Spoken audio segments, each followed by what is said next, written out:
And he's called that many times, if in fact it's a true story.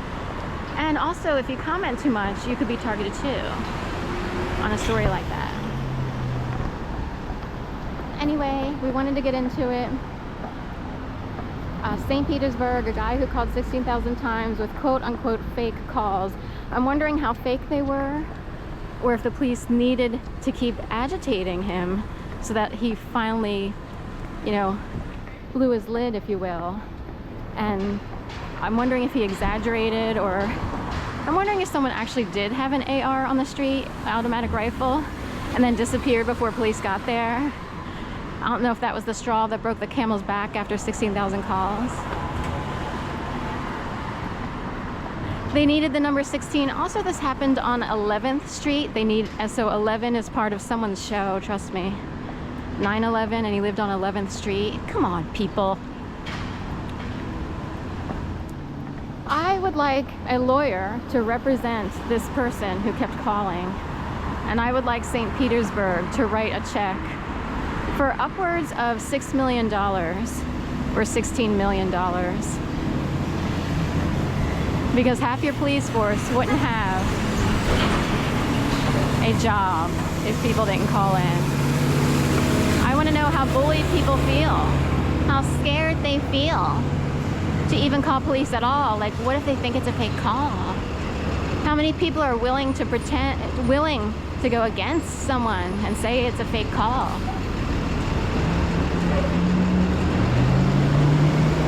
And say, the other argument would be, say this guy had sort of a mental situation going on.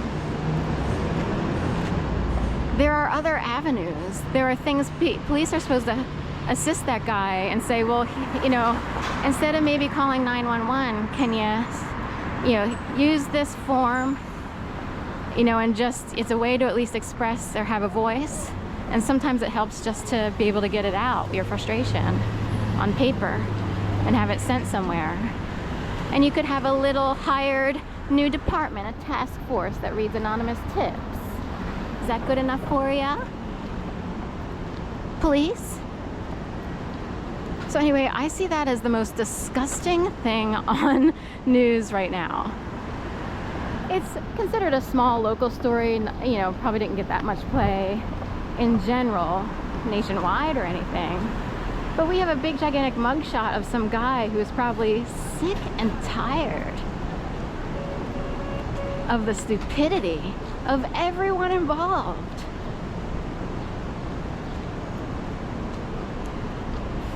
So just want to say, someone set up a GoFundMe campaign for that guy. You know, if I had a lot of money, I don't know if he probably only had to take a picture and they probably let him go. I don't think he had to stay overnight or anything. But it's like, someone set up a GoFundMe campaign, give him a condo at the beach.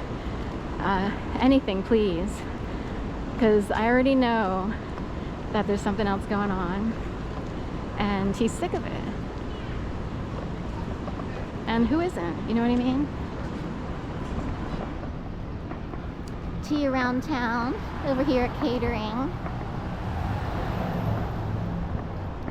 Someone called him a Karen. I was like, that's interesting because he was provoked. Also, he's not a white woman.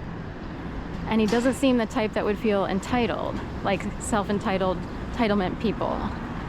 Also, most people who are called Karens, as far as I can tell, you know, you want to meet some people who thought they were self-entitled. I got a whole list, 5,000 names long. And they would never get called a Karen because they are scheduled to never show up when provocateurs and people who incite others are out there. That's how entitled they are. They wouldn't even be dispatched to run an errand. When they go out, they are amongst their own kind. Cinema masterpiece, Another Apple creation. Apple's too expensive, so even though I was a creative type, I had to turn to Dell or similar.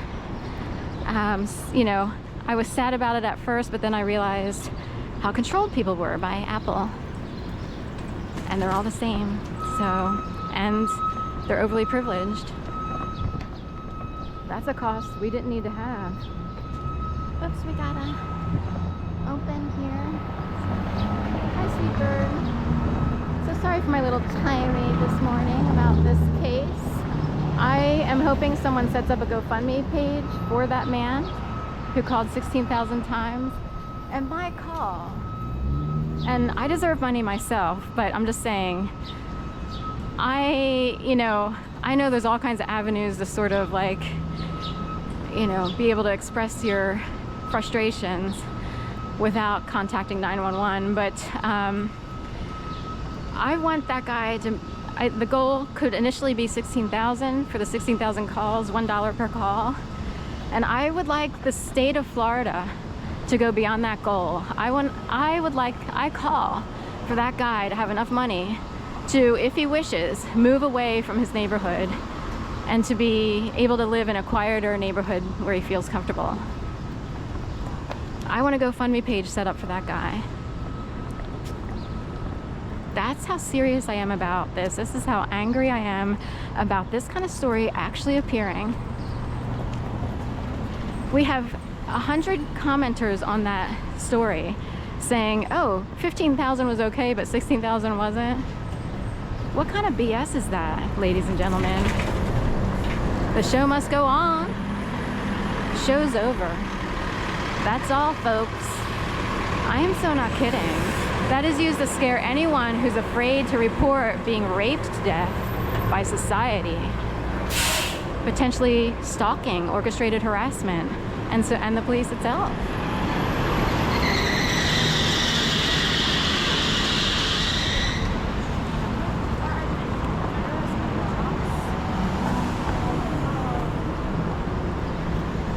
So I'm putting a call out. I don't know the guy's name.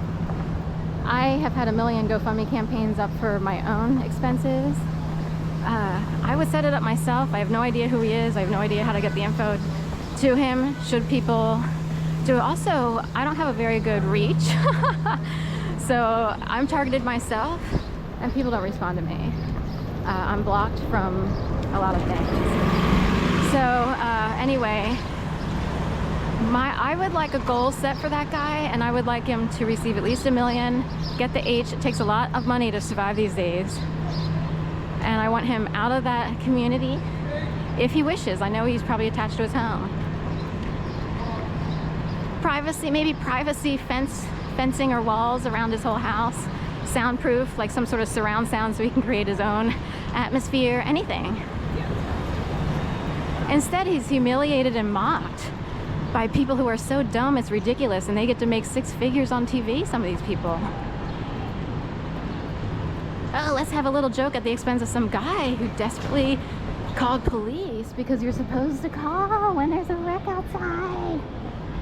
Okay? Everybody else lets gangsterism go on. Capiche? N'est-ce pas? GoFundMe for the guy in St. Petersburg. Get on it. Thanks.